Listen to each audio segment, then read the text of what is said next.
Jonathan Swift once said, "May you live all the days of your life." Life is a curious thing. We measure it, cherish it, and often obsess over it. We fear death, idolize immortality, and strive to leave a mark on the world before we go. But what are the statistical realities of life, death, and living life to the fullest? Picture this. We have roughly 4,000 weeks to live. That's a fascinating figure. If you live to be 80, you'll have about 29,200 days on Earth. Imagine that each tick-tock of the clock is one you'll never get back. If you're 25 right now, you've got just over 2,800 weeks remaining. So what are you going to do with that precious time? In a typical lifetime, the human heart beats around 2.5 billion times. The average resting heart rate is around 72 beats per minute. So in a single day, your heart ticks roughly 100,000 times. If you exercise or are stressed, that number can increase. It's like a personal metronome, counting the seconds until the final beat. Imagine listening to a clock that will eventually stop ticking, knowing that each heartbeat is irreplaceable. In 1960, the average global life expectancy was 52.5 years. Today, it's over 72. But averages can be misleading. In Japan and Switzerland, people can expect to live up to 84 years, while in Nigeria, the average is closer to 55. In the US, women live on average 5 years longer than men. The reasons for these differences include genetics, lifestyle, access to healthcare, and socioeconomic factors. Worldwide, cardiovascular diseases are the leading cause of death, responsible for about 31% of all mortalities. Over your lifetime, your statistical risk of dying from heart disease is 1 in 4. For cancer, it's 1 in 7, and for stroke, it's 1 in 24. If you're wondering about accidental injury, that's 1 in 36. Chronic respiratory diseases like COPD have a 1 in 29 chance of ending a life. But these statistics vary dramatically depending on region, lifestyle, and age. For people under 44, accidental injuries, including car crashes and drug overdoses, are the leading cause of death. For older adults, it's often chronic diseases. So the question becomes, how do we live life fully despite these odds? Grieving the loss of loved ones is a shared human experience. By age 50, approximately 98% of people will have experienced the death of a close friend or family member. But this grief shapes us. In fact, a study from Harvard found that people who had experienced the death of a loved one often report greater appreciation for life and a deeper understanding of what truly matters.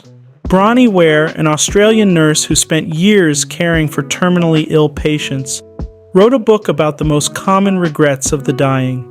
One of the biggest regrets was, I wish I had the courage to live a life true to myself, not the life others expected of me. Living authentically was a consistent desire, but many felt constrained by societal expectations. The second most common regret was, I wish I hadn't worked so hard. Many wished they'd spent more time with their families or pursued personal interests. I wish I'd had the courage to express my feelings was another regret. Suppressing emotions to keep peace often led to resentment and bitterness. A common theme emerged in another regret. I wish I had stayed in touch with my friends. Relationships matter more than we often realize, but many let them slip away due to life's demands. Finally, I wish I had let myself be happier. Happiness is often a choice, and many regretted not making it sooner. Ever wondered how much time you actually spend doing various activities throughout your life? An average 79-year-old will spend about 26 years sleeping, 11 years working, and 4.5 years eating. Household chores take up 3 years, while exercising takes 1.5 years. Socializing gets 4 years, commuting around 4.3 years, and screen time a staggering 11 years, almost 5 of those just on social media. The time left for exploration, relaxation, or spontaneity is slim. This makes time management crucial if we are to live life fully.